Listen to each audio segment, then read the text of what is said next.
Hello everyone, welcome back to the channel. If you want all your schedules and appointments to appear automatically on your Cozyla Calendar Plus 2, connecting it to Google Calendar is one of the best ways to keep everything organized. Once the connection is established, your events can stay synchronized across multiple devices, making it easier for the whole family to stay on track. The setup process is straightforward, but following the proper steps helps avoid synchronization issues later. In this video, I'll show you several simple steps that can help you successfully connect Google Calendar to your Cozyla Calendar Plus 2. Try these. Step 1. Ensure the Cozyla Calendar Plus 2 is connected to a reliable Wi-Fi network before starting the setup.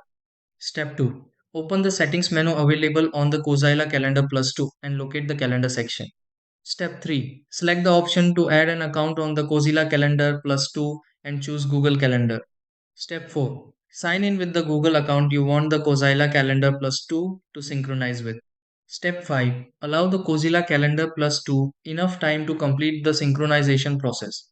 Step 6. Verify that upcoming events appear correctly.